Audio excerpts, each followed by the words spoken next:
Reborn of my devil husband episode 3। वही बेंगलुरु की सड़कों पर एक गाड़ी रफ्तार से दौड़ रहे थे और उसके अंदर एक शख्स बैठा हुआ था। वो चलाते हो गया था। तुम्हें ड्राइविंग का लाइसेंस किसने दिया? तुम्हारे अंदर इतनी खूबसूरत नहीं है क्या? ड्राइविंग करो, मेरी बीवी को दर्द हो रहा है। बोलते हुए वो अपने बगल में बैठी हुई औरत का हाथ मजबूती से थाम लेता है। वो प्रेग्नेंट थी और बहुत ही ज्यादा लेवल पर सो चिल्ला रहे थे। वो अपने आदमी की तरफ देखते और खींच के गाल पर थप्पड़ झड़ते हुए कहते हैं, तुम पागल हो क्या? मैं तुमसे कहा था मेरे साथ रहो, पर तुम्हें अपनी जॉब प्यारी थी ना, जो तुम्हारे से मुझे तुमसे बात ही नहीं करनी है। वो गहरी सांस भरने लगी थी। वह शख्स अपने बालों को नोचते हुए ड्राइवर की तरफ देखा है कि अचानक कोई उसके गाड़ी के सामने आ जाता है। उन लोगों की आंखें डर से फैल जाते हैं। वो आदमी चलाते हुए कहता है, सर मैं तो सही से ड्राइविंग कर रहा था, मुझे नहीं पता यह आदमी कहां से मेरे सामने आ गया। मनोज जल्दी से गाड़ी से बाहर आता है और जैसे ही उसे आदमी को पालता है उसकी आंखें हैरानी से बड़ी हो जाती हैं। वो चिल्लाते हुए कहता है। वो शख्स बाहर आता है और सामने लेते हुए काव्यांश को देख उसकी आंखें हारने से बड़ी हो जाती है। घुटनों पर बैठते हुए जल्दी से काव्यांश की सांस चेक करता है, जो बहुत ही ज्यादा धीमी चल रही थी। खून निकल रहा था। गाड़ी बहुत स्पीड में थी। जब काव्यांश एकदम उसके सामने आ गया था और जल्दी से गाड़ी में बैठे हुए कहता है, हमें अभी हॉस्पिटल जाना है। बोलते हुए वो गाड़ी की स्पीड बहुत तेज करते थे। करीब 1 घंटे की ड्राइविंग वो शख्स 20 मिनट में पूरी करता है और तू स्टेशन के साथ वो अपनी बीवी और अपने बॉस काव्यांश को सीधा हॉस्पिटल के अंदर ले जाता है। वो शख्स अभी भी बाहर इधर उधर घूम रहा था। वहीं दूसरी तरफ उसकी खुद की बीवी थी, जो दर्द से सीख रही थी। चिल्ला रहे थे दर्द। वह आदमी अपने कान पर हाथ रखते हुए खुद से कहता है, नहीं आ रहे हैं, जस्ट रिलैक्स, कुछ नहीं होगा, ठीक हो जाएगा। बोलते हुए वो अपने आंसुओं को काबू करने की कोशिश में लग जाता है। तभी एक बच्चे की रोने की आवाज सुनाई देती है और दूसरी साइड से डॉक्टर और नर्स बाहर आ जाते हैं। उन्होंने अपना अपना ऑपरेशन मास्क निकला हुआ था। आर्यन जल्दी से डॉक्टर के पास जा उन्हें देखते हुए पूछते हैं, सर काव्यांश कैसा है? वो ठीक तो है ना? उसे ज्यादा इंटरनल ब्लीडिंग तो नहीं हुई? कुछ प्रॉब्लम है तो आप मुझे बताइए, मैं हर चीज का अरेंजमेंट कर पाऊंगा। वो बहुत ही ज्यादा हाइपर होते हुए डॉक्टर आर्यन को देखते हुए सर हिलाकर कहते हैं, सॉरी सर है इस नो मोर। आर्यन के पैर लड़खड़ा जाते हैं। डॉक्टर उसे देखते हुए कहते हैं, सर उनका खून बहुत ही ज्यादा बह चुका था और हमने अपनी तरफ से पूरी कोशिश करी है, पर शायद अब वो जीना ही नहीं चाहते थे। बोलते हुए वो लोग आगे बढ़ जाते हैं। वही आर्यन धनम के साथ ही कुर्सी पर बैठ जाता है। वहीं दूसरी तरह उसका एक नर्स बाहर आते हैं। उनके हाथ में एक छोटा सा बच्चा था। वो मुस्कुराते हुए आयरन पास आती है और उसके हाथ में उसे बच्चे को देते हुए कहते, कंग्रेचुलेशन सर, आपको बेटा हुआ है। आर्यन के हाथ कांप जाते हैं। वो एक तक अपने बेटे को देखने लगते हैं। उसकी आंखें बिल्कुल पीकॉक ग्रीन कलर की थी। वो कस के आर्यन के उंगली को पकड़ लेता है और मुस्कुराने लगता है। वह रो नहीं रहा था। आर्यन की आंख से एक कतरा आज सुबह गिर जाता है और वो छोटे से बच्चे को अपने गले लगा लेता है। वहीं कुछ छोटा सा बेबी आर्यन को बस भूल रहा था। 30 साल बाद एक टूरिस्ट जिसने करी एक ब्लैक कलर के शॉर्ट्स पर व्हाइट शर्ट को नोट बनाकर कमर पर बंधा हुआ था और उसके छोटे छोटे गोल्डन कलर के बाल बिखरे हुए थे। वो एक लड़की की तरफ देखते हुए चिल्ला कर रहे थे, तुम वहां क्या कर रही हो? तुम्हारा दिमाग खराब हो गया है क्या? Are you out of your mind? उसे जगह पर खड़ा होना ही अपशगुन है। वहां पर जो कोई भी खड़ा होता है उसका मरना है। वो लड़की एकदम से पलटती है और मुस्कुराते हुए कहते हैं, अली तुम इतना ज्यादा हाइपर क्यों हो रही हो? ऐसा कुछ नहीं है। और तुम्हें पता है, मैंने तो यहाँ की कहानी भी सुनी है, बहुत ही प्यारी है। यहाँ पर एक लड़की थी, शायद कहीं की रानी थी, मुझे नहीं पता, पर माँ मुझे बता रही थी कि एक राजकुमारी थी जो बहुत ही खूबसूरत थी। उसके वह एक लड़के से बहुत ज्यादा प्यार करती थी और किस्मत का खेल तो देखो, उन दोनों की शादी भी हो जाती है। वहां पर आसपास और भी स्टूडेंट्स थे। देखने में लग रहा था वो लोग यहाँ पर तौर पर आए हैं और सारे कॉलेज स्टूडेंट से उसे लड़की की आंखों में चमक देख सब आसपास आ जाते हैं और उसे एक के आसपास खड़े हो जाते हैं। वहीं वो लड़की मुस्कुराते हुए कहती है कि और पता है, वह उसे लड़की ने अपने पति से बहुत ही ज्यादा प्यार किया था, इतना कि वो अपने पति पर कभी भी आंखें बंद कर विश्वास करती थी, पर उसका पति बहुत ही ज्यादा बुरा था, इतना कि शादी की रात ही वो अपने कमरे में अपनी गर्लफ्रेंड को लेकर आया था और अपनी ही बीवी के सामने उसके साथ वो सब कुछ कर रहा था जो एक पति सिर्फ और सिर्फ अपनी पत्नी के साथ करता है। मुझे तो सुनकर ही गूसेबम्स आ रहे हैं। इनफैक्ट तभी उन भीड़ में से एक लड़का चीखते हुए कहता है, क्यों भाई, उसकी बीवी खूबसूरत नहीं थी क्या? वो लड़की बहुत ही अदा से अपने बालों को पीछे की तरफ झटकते हुए कहते हैं, वो इतनी खूबसूरत है कि अगर एक बार कोई भी उसे पर नजर चली जाए तो वो उसका दीवाना हो जाता था। इतनी खूबसूरत थी, लोगों से देखकर ब्रेथलेस हो जाया करते थे। और तुम लोग उसकी खूबसूरती की बात कर रहे हो, तुम जानते ही क्या हो आखिर उसके बारे में? उसे लड़की का चेहरा गुस्से से तमतमा गया था। तभी भीड़ में ऐसी दूसरी लड़की रहती है। अरे तुम उसका छोड़ो ना, आगे बताओ आगे क्या हुआ था? वो लड़की मुस्कुराते हुए अली के पास आती है और उसके कंधे पर हाथ डालते हुए कहते हैं, और उसके बाद वह हर अंतरा बस अभियुक्त को देखे जा रहे थे और अभियुक्त उसके आंखों में खोए हुए देख रहा था। तभी अचानक अभियुक्त धीरे से उसके साड़ी को नीचे से खिसकते हुए ऊपर कर देता है और उसके पैरों को सहलाने लगता है। इससे अंतरा घबरा जाती है और उसके हाथ को पकड़ के कहती है, यह क्या कर रहे हो? छोड़ो मुझे प्लीज, ऐसा मत करिए, बच्चे सो रहे हैं। आपको क्यों बार बार पागलपन का दोहरा चढ़ता है? देखिए।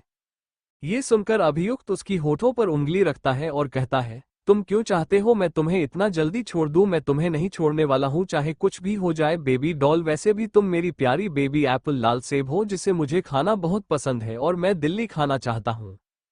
की बात सुनकर छाया को याद आता है कैसे यह आदमी जब वह प्रेग्नेंट थी तब भी बहाने ढूंढता था उसके साथ वो सब कुछ कहने का। आज भी यह वही करना चाहता है, पर वो ऐसा कैसे करने दे सकती है? वह भी ऐसा नहीं करने दे सकती है। अगर यह शुरू हो गया तो रुकेगा नहीं। उसे अच्छे से बताएं इसे कितने ज्यादा बेसब्री से रात का इंतजार रहता है। जब से उनकी शादी हुई है तब से नहीं कुछ रात है जब यह आदमी उसके करीब नहीं आया है, वरना एक भी रात ऐसा नहीं है क्या जब भी आदमी उसके करीब नहीं आया है? उसे तो याद भी नहीं है शादी के बाद वो कब चैन की नींद सोई थी। ये सब सोते हुए वो अभी उसको देख रही थी। अभियुक्त भी उसके होठों को ही ध्यान से देख रहा है। कुछ देर बाद अभियुक्त अपने बेल्ट को खोलते हुए कहता है, baby apple I want to FHCK you and I can't stop myself, I will FHCK you right now. उसकी बातें सुनकर अंतर बस उसे हैरानी से देख रही थी। वो अच्छे से समझ पा रही है कि यह बिल्कुल भी रुकने के मूड में नहीं है, यह अभी शुरू हो जाएगा। ये सोचकर वह अपने हाथ को धीरे धीरे बच्चों की तरफ बढ़ने लगती है ताकि वह रो पे आदमी को, पर यह आदमी एकदम से उसके कलाई को पकड़ लेता है और ऊपर की तरफ करके वह उसके गर्दन को चूमने लगता है। वह महसूस कर पा रही है कि याद में कितना ज्यादा एक्साइटेड है, ये बिल्कुल खुद को रोकने नहीं वाला है।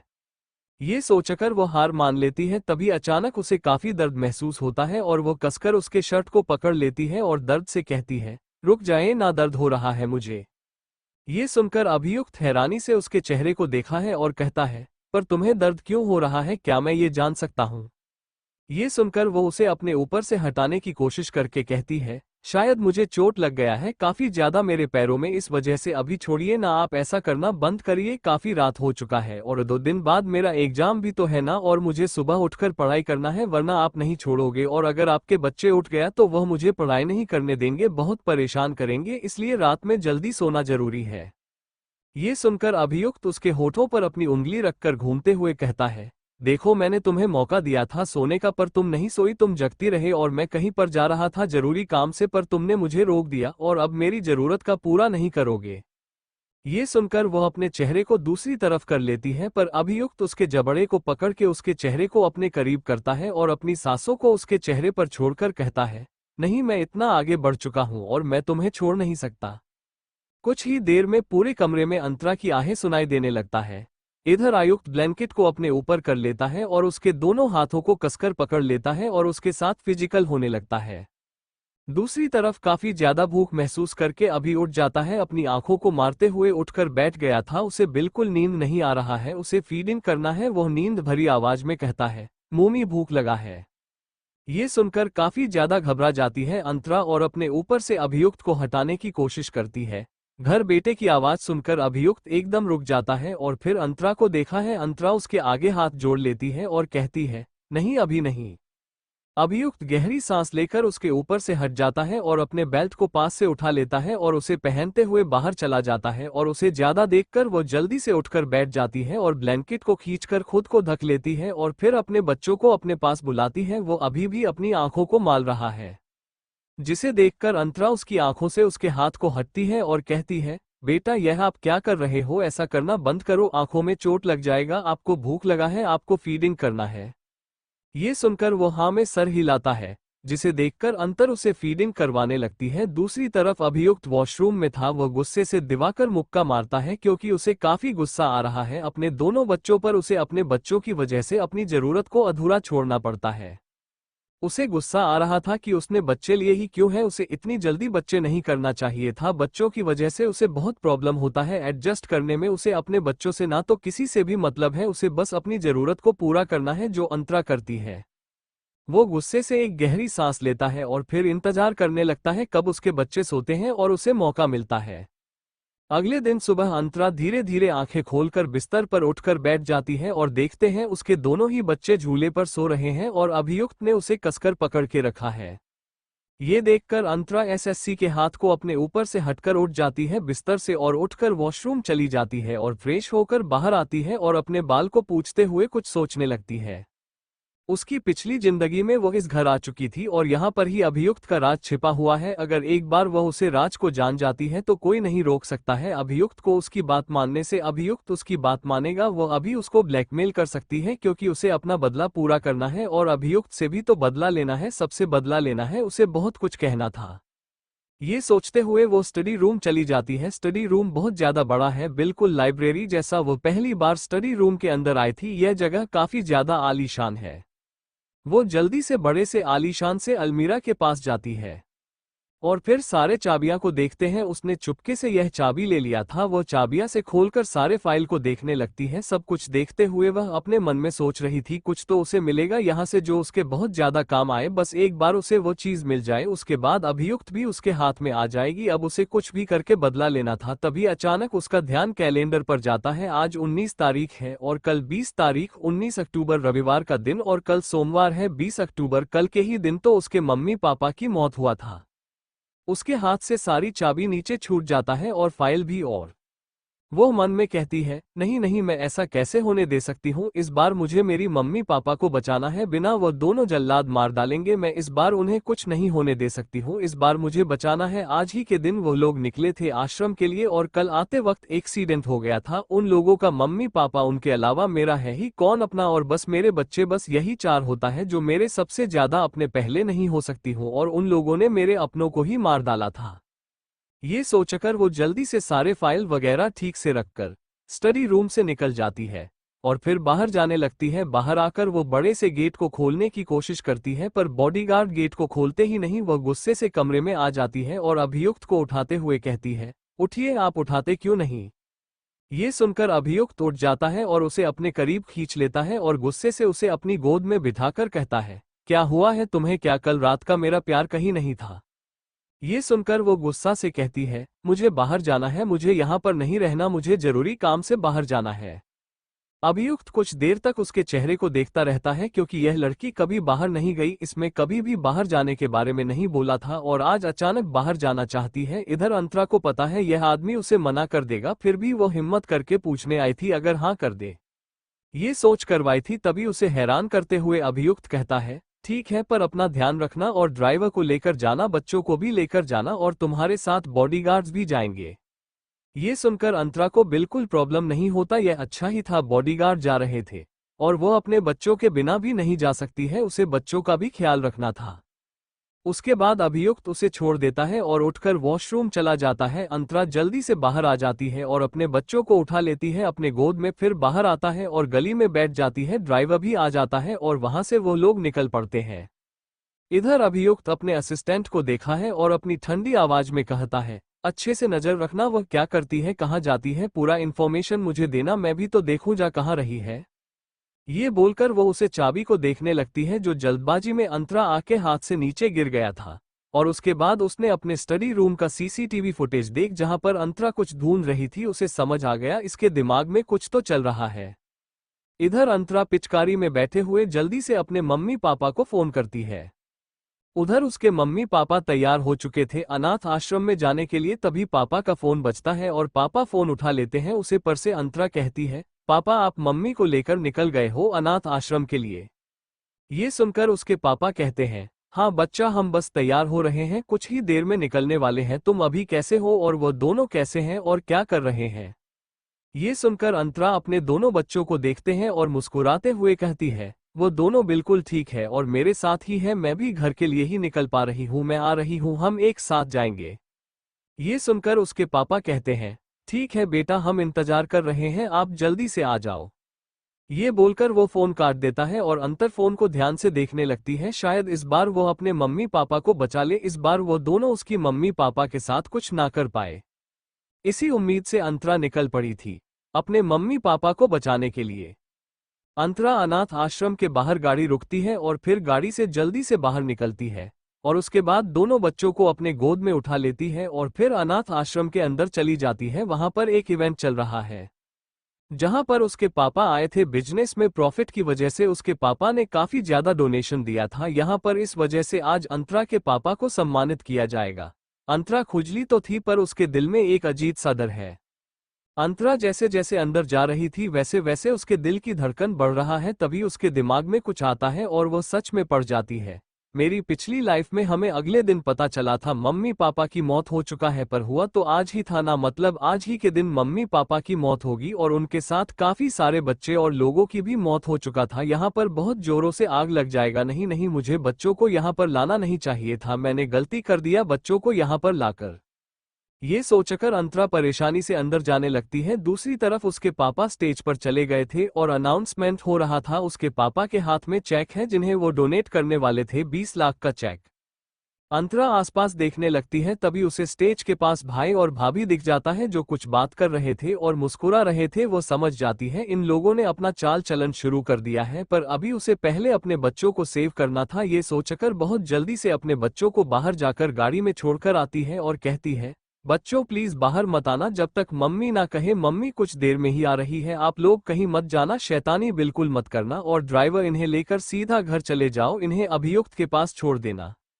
ड्राइवर हाँ कहता है और बच्चों को लेकर चला जाता है और अंतर फिर से अनाथ आश्रम में चली जाती है। दूसरी तरफ काफी सारे गुंडे जो इस जगह को देखते हुए अंदर आ जाते हैं और एक गुंडा जो काफी ज्यादा मोटा और तगड़ा था और कल था और उसके नाक के बीच में एक बड़ा सा बाली था, वह अपने एक उंगली से उसे सहलाते हुए कहता है, वो 20 लाख भी हम ले लेंगे। दूसरा वाला आदमी कहता है, हाँ उसे भी क्यों ही छोड़ेंगे, आज तो बहुत ज्यादा कमाई हो चुका है, पहले हमें हर जगह बम फिट करना है और उसके बाद खासकर उन बुद्ध और बुद्धियों को खत्म करना है। ये सुनकर तीसरा वाला आदमी कहता है, पहले हमें हमारा काम करना है, बहुत ज्यादा जरूरी है, उनमें से कोई भी जिंदा नहीं बचना चाहिए। इधर अंतरा जो वहां से ही गुजर रही थी वो सुन लेती है उन लोगों की बात। यह सुनने के बाद वह अपने मुंह पर हाथ रख देती है और मन में कहती है, हे भगवान, हे महाकाल, अब क्या मैं बच नहीं पाऊंगी, मुझे मौका नहीं मिलेगा उन्हें बचाने का। यह इतने सारे लोग और मैं अकेले, कोई मेरे बात पर यकीन भी नहीं करने वाला है, क्या मुझे अभियुक्त से मदद लेना चाहिए। कुछ देर तक सोचती रहती है, तभी उसे कुछ टूटने की आवाज सुनाई देता है और वो जल्दी से उसे साइड जाती और देखते हैं उन लोगों ने अपना काम शुरू कर दिया था। उसके पास बहुत कम वक्त बचा है, उसे जल्दी से सब कुछ सही कर रहा था, पर वह अकेली थी। उसे खुद पर लाचारी महसूस हो रहा है कि उसे दूसरा मौका मिलने के बाद भी वो कुछ नहीं कर पा रही है। वो ये सब सो ही रही थी कि अचानक बहुत जोरों से कहीं पर ब्लास्ट करता है और वो अपने मुंह पर हाथ लगी रहती है। जल्दी से उसी जगह पर चली जाती है, वो दूसरा वाला साइड था। इधर सभी लोग डर गए थे और इधर उधर भागने लगे थे, उसके मम्मी पापा भी काफी डर गए थे। अंतरा भागते हुए अपने मम्मी पापा के पास जाती है और उनका हाथ पकड़ कर कहती है, मम्मी पापा बाहर चलो, जल्दी से यहाँ पर रहना खतरे से खाली नहीं है। ये सुनकर उसके पापा घबराते हुए कहते हैं, नहीं बेटा, हम नहीं जा सकते हैं, बच्चों की जान चली जाएगी। ये सुनकर अंतरा घबराते हुए कहती है, आप लोगों की भी तो जान खतरे में, आप पहले बाहर जाइए, मैं देख लूंगी, आप फिक्र मत करिए, मैं अभियुक्त को बुलाती हूँ, वो रेस्क्यू कर लेंगे। दूसरी तरफ अभियुक्त ऑफिस में था और उसके बच्चे उसके सामने खड़े थे। उसे काफी हैरानी होता है और वह अपने बच्चों से पूछता है, तुम लोग यहाँ क्या कर रहे हो इस टाइम। दोनों ही बच्चे पापा से बहुत डरते हैं, इसलिए वो दोनों डरते हुए कह देते हैं, वो असल में पापा मम्मी ने हमें यहाँ पर भेज दिया, हमें नहीं पता कि इसलिए।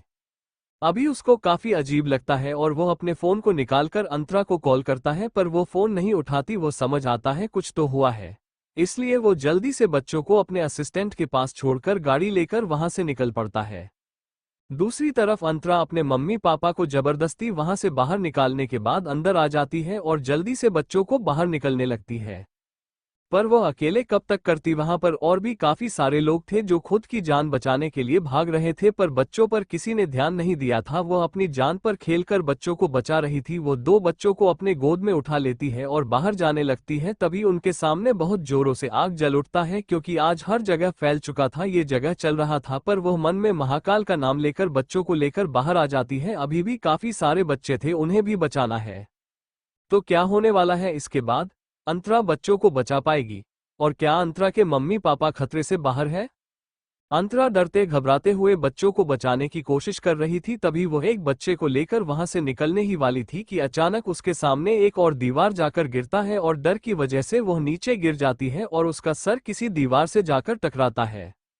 और वह अपने मन में बोलने लगती है, हे महाकाल, ऐसा क्यों हो रहा है मेरे साथ? अगर आपने मुझे पुनर्जन्म दिया है तो फिर क्यों मुझे शक्तियां नहीं दिया? क्यों मुझे ऐसे ही भेज दिया? मैं कुछ नहीं कर पा रही हूँ। पुनर्जन्म होने के बावजूद मैं वही कमजोर ही हूँ। आपको आपकी शक्तियां मुझे देना चाहिए था। आप शक्ति दे मुझे ताकि मैं सब कुछ संभाल पाऊँ और बदला भी ले पाऊँ। मुझे इंसाफ चाहिए और जो मैं करना चाहती थी मैं वह भी करना चाहती हूँ। मुझे कुछ करना है। मेरे सपने, मेरे बच्चे, इस बार क्या मेरे बच्चों से जुदा हो जाऊंगी? ये बोलते हुए वो बेहोश हो जाती है। अंतरा धीरे धीरे आंखें खोलता है और खुद को दूसरी ही दुनिया में पाती है। उसे समझ नहीं आ रहा है कि वह ये कौन सी जगह पर आ गई है। ये जगह उसे काफी ज्यादा अद्भुत लग रहा है। उसने ऐसी जगह कभी नहीं देखा है। ये जगह उसके लिए बहुत ज्यादा अनोखा है। आसपास कुछ नहीं दिख रहा था, बस उसे सामने एक बहुत ज्यादा रोशनी दिख रहा है। वो खड़ी हो जाती है और आसपास देखते हुए मन में कहती है, यह मैं कहाँ आ गई हूँ? ये कौन सी जगह है? महाकाल, मैं आपसे शक्ति मांगी थी, ऐसी जगह नहीं। यह मैं कहाँ आ गई हूँ? उसने इतना बोला ही था कि उसके कान में किसी की आवाज आता है, तुम अभी खुद में ही हो, तुम खुद का दिमाग में हो, जरा ध्यान से खुद को देखो और मुझे देखो, पहचान की कोशिश करो। तुम्हारे पास बहुत शक्ति है जिसे तुम इस्तेमाल कर सकती हो, बस पहचान की कोशिश करो। ये सुनकर वह हैरान हो जाती है और सामने देखती है। सामने उसे बिल्कुल खूब खुद के ऐसे ही एक खूबसूरत लड़की दिखती है। उसे समझ नहीं आता कि यह लड़की कौन है और यह उसके जैसे कैसे दिख सकती है, इसलिए वह हैरानी से कहती है, कौन हो तुम और मेरे जैसे कैसे दिख रही हो तुम? ये सुनकर वो हंसते हुए कहती है, तो खुद को ही पहचान नहीं सकती तो तुम कैसे सबको बचाओगी, कैसे बदला लोगी? मतलब क्या कहना चाहती हो तुम? मतलब यही कि खुद को नहीं पहचान सकती हो तुम? मैं तुम ही हूँ और तुम मैं। मुझे बाहर आने दो, मुझे अंदर मत रखो, मुझे बाहर आने दो। इसकी बहुत ज्यादा जरूरत है। वक्त आ गया है तुम्हें अपने बुराई को बाहर लाने का। अगर बुराई और अच्छा ही मिल जाए तो बहुत ताकतवर हो जाता है। अगर तुम अपने बुराई को अच्छे तरीके से इस्तेमाल करोगे तो तुम जरूर कामयाब होंगे। इसके लिए तुम्हारा पुनर्जन्म हुआ है। तुम्हें शांत रहना है और सोच समझकर कुछ भी बोलना है या करना है, क्योंकि तुम्हारी जिंदगी तुम्हारे हाथ में है। यह मौका तुम्हें दोबारा नहीं मिलेगा। वह महाकाल है जिसने तुम्हें दूसरा मौका दिया है और अब तुम्हारी किस्मत तुम्हारे हाथ में है। बस एक बार मुझे बाहर आने दो। तुमने बचपन से लेकर अब तक मुझे खुद में छुपा कर रखा है। अगर तुम मुझे पहले ही निकलती तो कभी ऐसा नहीं होता। उसकी बातें सुनकर अंतरा हैरानी से कहती है, क्या मतलब? मुझे तुम्हारी बातें समझ ही नहीं आ रहा है। तुम ये कैसी बातें कर रहे हो? ये सुनकर वो हंसते हुए कहती है, मैं कैसी बातें कर रही हूँ? मैं तुम्हारी बुराई हूँ। मुझे बाहर निकालो, क्योंकि जहर जहर को मारता है, बुराई बुराई को मारेगी। बस बुराई को अच्छाई से इस्तेमाल करो और मुझे बाहर आने दो। ये बोलते हुए वो अंतरा के इर्द गिर्द घूमते लगती है और अंतर अपने कान पर हाथ रखकर चिल्लाते हुए कहती है, चाहती हो तुम बाहर आओ?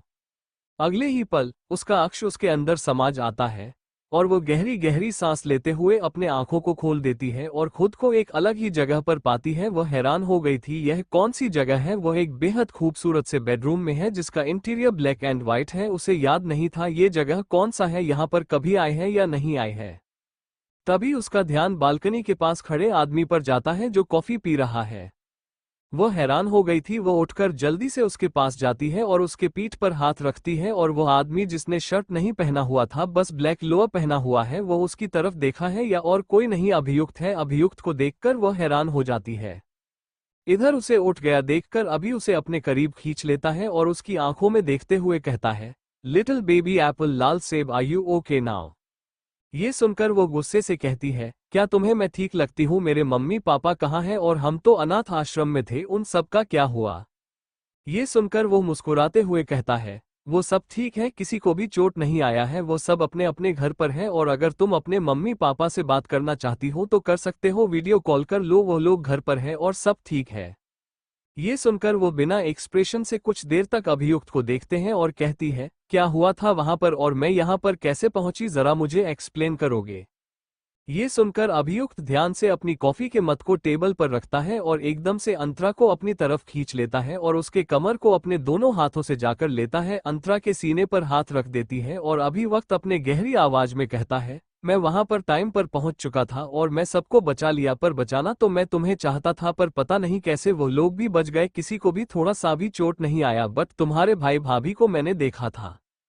ये सुनकर अंतरा अपनी ठंडी आवाज में कहती है, जब तक मैं अपनी आंखों से देखा नहीं लेता कि सब सही है तब तक मैं तुम्हारी बातों पर यकीन नहीं करूंगी। अभियुक्त उसे अपने और करीब खींच लेता है और अपने आवाज को और भी डीप करके कहता है, लिटिल बेबी एप्पल लाल सेब since when did you change.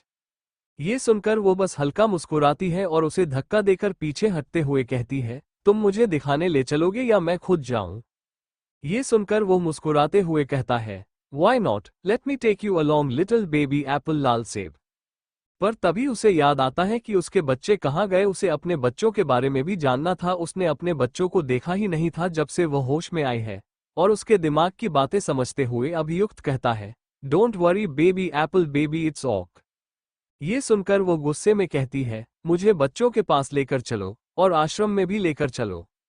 ये सुनकर वो मुस्कुराते हुए कहता है, वाई नॉट। उसके बाद वो दोनों निकल पड़ते हैं आश्रम के लिए। थोड़ी देर में आश्रम पहुंच जाते हैं। आश्रम पहुंचकर अंतरा देखी है, वहां पर उसके मम्मी पापा भी मौजूद थे और सभी काफी ज्यादा चिंता में है, और सारे बच्चे और जो कोई भी अनाथ आश्रम में रहते थे वो सब वहां पर थे और फिर से अनाथ आश्रम को ठीक किया जा रहा है। काफी जगह जल चुका है, पर शुक्र है कि सभी जिंदा है, किसी को भी छोड़ नहीं आया है।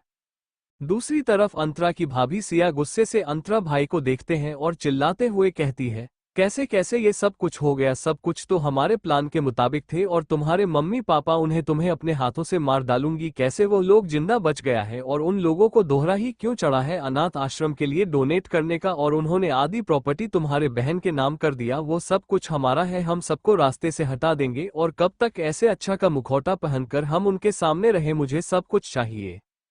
ये सुनकर अंतरा का भाई अखिल कहते हैं, प्रिया शांत हो जाओ, मैंने पूरा कोशिश किया ना, बट नहीं हुआ, हमें कुछ और करना चाहिए, ऐसे नहीं चलेगा, वैसे भी उसका पति बहुत ज्यादा पावरफुल है और हम उसे मुकाबला नहीं कर सकते हैं, हम उसके पति के आगे कुछ भी नहीं है, तुमने देखा नहीं कैसे वो बड़ा सा ट्रक लेकर आया। ये सोचते हुए वो याद करने लगते हैं कल क्या हुआ था। रोड के दूसरी ओर एक बड़ा सा ट्रक सामने खड़ा था और कुछ ही दूरी पर एक काली गाड़ी खड़ी थी जिसके अंदर अभियुक्त अपने असिस्टेंट अग्नि के साथ बैठा हुआ था। अग्नि उसके बगल में ड्राइविंग सीट पर था। वो काफी देर तक जलती हुई उस जगह को देखता है और कहता है, तुम्हें क्या लगता है मुझे उन लोगों को बचाना चाहिए? ये सुनकर अग्नि अपने होठों के बीच में दबाए हुए सिगार का एक कश भरते हुए कहता है, यस ऑफ कोर्स, आपको बचाना चाहिए उन लोगों को, यह जरूरी है, वरना क्या ही फायदा इतना सब कुछ होने का, दूसरी जिंदगी मिलने का। आपको अपनी गलत कामों को ठीक करना चाहिए। अग्नि बिना किसी भाव के ये सब कहता है और फिर अपने होठों के बीच से सिगार को निकालकर धुआं हवा में उड़ाते हुए कहता है, तो फिर क्या करेंगे अब, बचाएंगे उन्हें? ये सुनकर अभियुक्त गाड़ी का दरवाजा खोलकर गाड़ी से उतर जाता है और ट्रक के पास जाने लगता है। ये देखकर अग्नि भी उसके पीछे पीछे चला जाता है। अभियुक्त ट्रक के पास जाकर खड़ा हो जाता है और कहता है, चाबी लेकर आओ इसकी। ये सुनकर अग्नि इधर उधर देखता है और उसे ट्रक का ड्राइवर दिख जाता है। वो उसके पास जाकर चाबी छीन लेता है और फिर अभियुक्त को देते हुए कहता है, ये लीजिए। अभियुक्त चाबी ले लेता है और ट्रक के अंदर जाकर बैठ जाता है। उसके बाद अग्नि भी उसके बगल वाली सीट पर बैठ जाता है। वो ट्रक कोई छोटा ट्रक नहीं था, वो एक बहुत बड़ा ट्रक था। अभियुक्त ट्रक को बहुत ही तेजी से चलाते हुए अनाथ आश्रम के गेट को तोड़ते हुए अंदर चला जाता है। हर जगह आग लगी हुई थी और सारे बच्चे एक कोने में डरे हुए खड़े थे। उन्हें देखकर ही पता चल रहा था कि वो कितने ज्यादा डरे हुए थे। किसी भी समय उन पर दीवार गिर सकती थी और वो मर सकते थे। इधर अभियुक्त अपने असिस्टेंट अग्नि को देखता है और अग्नि अपनी ठंडी आंखों से कुछ देर बच्चों को देखता है। फिर वो ट्रक का गेट खोलकर बाहर निकलता है और एक साथ 3-4 बच्चों को उठाकर ट्रक में भर देता है। इसी तरह वो सारे बच्चों को ट्रक में भर देता है। इसके बाद वो इधर उधर देखता है और तभी उसे सामने स्टेज के पास एक माइक दिखता है। वो उसे उठा लेता है, मुस्कुराता है और उसके हाथ से अजीब सी चमक निकलती है। फिर वो माइक में कहता है, जितने भी लोग यहाँ पर हैं, सभी ट्रक में चढ़ जाओ। ये सुनकर जहां भी लोग छुपे हुए थे वो सब जल्दी जल्दी ट्रक में चढ़ जाते हैं। अग्नि भी जल्दी से ट्रक में आकर बैठ जाता है। कुछ ही देर में सभी लोग ट्रक में बैठ चुके होते हैं। फिर ट्रक सारे दीवारों को तोड़ते हुए बाहर निकल जाता है और अनाथ आश्रम बुरी तरह जलने लगता है। कुछ ही देर में फायर ब्रिगेड भी आ जाती है। इधर ड्राइविंग सीट पर बैठा अभियुक्त शांत होकर अनाथ आश्रम को जलते हुए देख रहा था। ये देखकर अग्नि कहता है, आप अपनी लिटिल एप्पल को नहीं बचाएंगे? अभियुक्त उसकी बातों का जवाब नहीं देता। वो खामोशी से देखता रहता है और जब आग बुझ जाती है वो ट्रक से उतरकर अंदर चला जाता है। अग्नि वहीं खड़ा होकर उसे जाते हुए देखता है। अनाथ आश्रम के अंदर एंटर करते ही अभियुक्त चारों ओर देखता है और उसे एक जगह पर अंतरा बेहोश पड़ी मिलती है। वहां सब कुछ जल चुका था, पर अंतरा पर एक खरोंच तक नहीं आई थी। वो बिल्कुल ठीक थी, उसे कुछ भी नहीं हुआ था। ये देखकर अभियुक्त के होठों के कोने हल्के मुड़ जाते हैं। वो अंतरा के पास जाकर उसके जबड़े को पकड़कर उसके चेहरे को थोड़ा ऊपर उठाता है और अपनी ठंडी आवाज में कहता है, मुझे पता था कि बहुत जल्दी तुम बदलने वाली हो। तुम्हारी शक्तियां बाहर आने वाली है। शुरुआत हो चुकी है। अब ये तुम पर है कि तुम अपनी शक्तियों का इस्तेमाल कैसे करती हो। बाकी मेरा जो मन करेगा मैं तुम्हारे साथ वह करूंगा। तुम पूरी दुनिया से लड़ सकती हो, पर मुझसे नहीं, क्योंकि यहां तुमसे भी ज्यादा ताकतवर मैं हूं। ये कहकर वह अपने जेब से एक जादुई पत्थर निकालता है जो नीले रंग का था और बहुत चमक रहा था। धीरे धीरे पत्थर का रंग लाल होने लगता है। वो उसे पत्थर अंतरा के हाथ में रखता है और पत्थर तुरंत ठंडा हो जाता है। फिर वो पत्थर वापस अपने कोट की जेब में रखता है और अंतरा को अपनी बाहों में उठाकर वहां से गायब हो जाता है।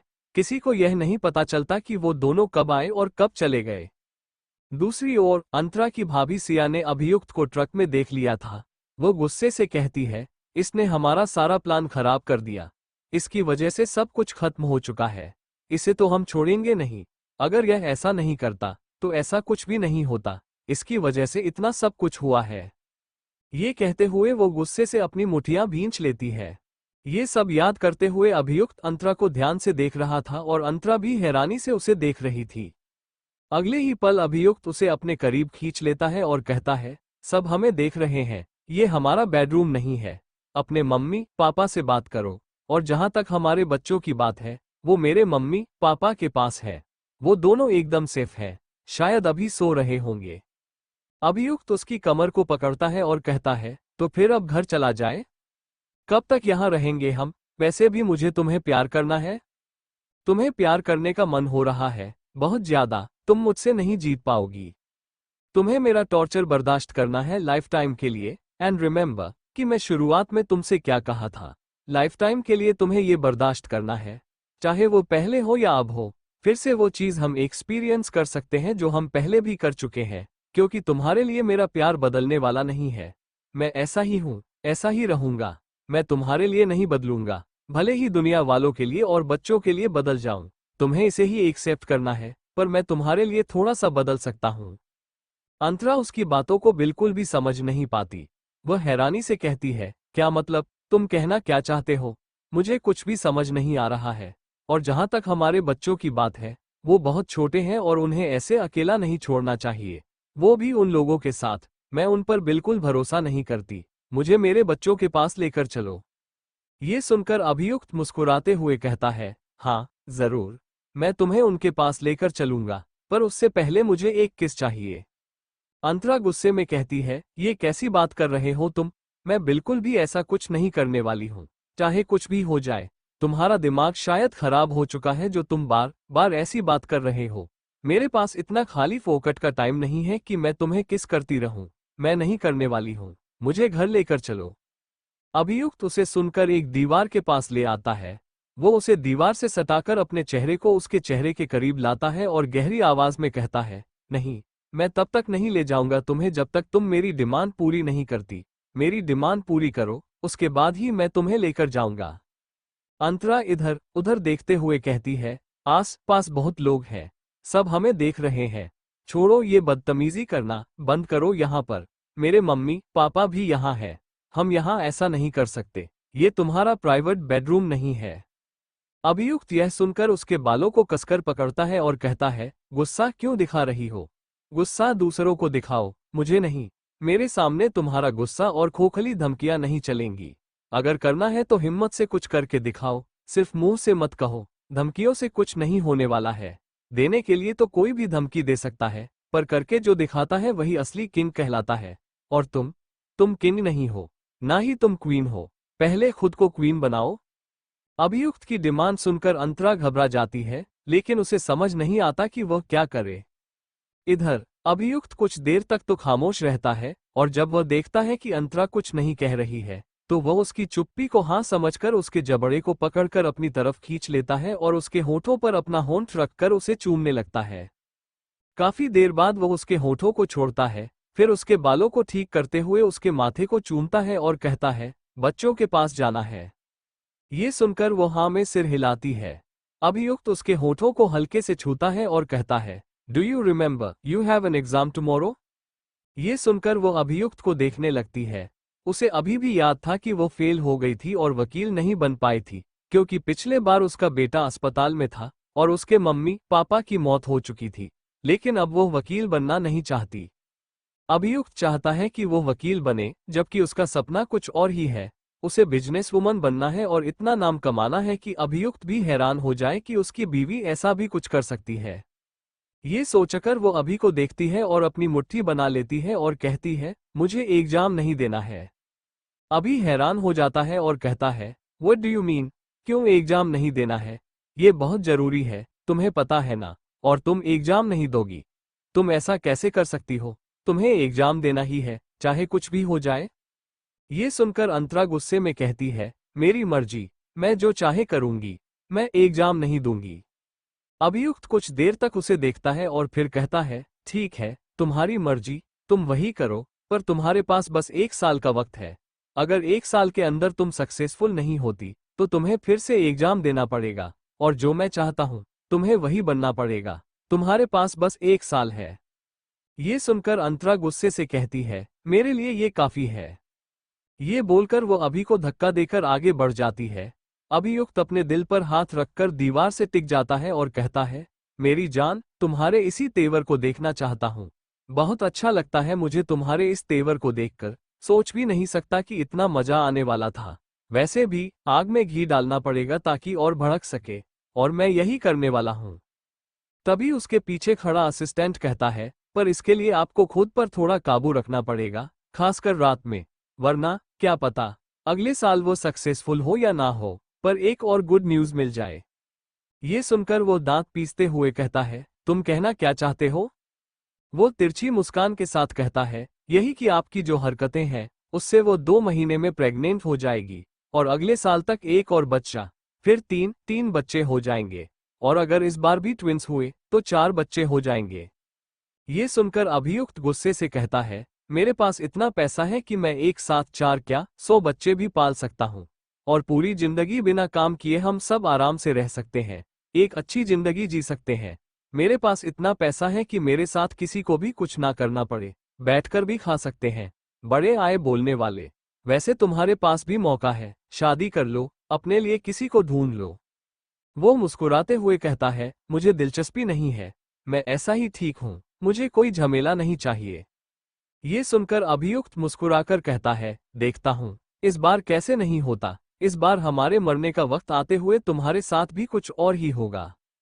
वो मुस्कुराकर कहता है, इस बार ऐसा कुछ नहीं होने वाला है मालिक, वैसे भी इस बार कुछ और ही होने वाला है। आप सम्राट बन जाएंगे काली दुनिया के, क्योंकि इसी गाड़ी की वजह से आपको मारा गया था। सबको पता है, आप ही असली सम्राट हैं, और इसी वजह से विधि के विधान को बदलना पड़ा था। आपको मार दिया गया था, और इसी वजह से ही आपको दूसरा मौका मिला है, क्योंकि आपके नसीब में यही था, सम्राट बनना। ये सुनकर वो मुस्कुराते हुए कहता है, I remember this well, but मुझे दिलचस्पी नहीं है।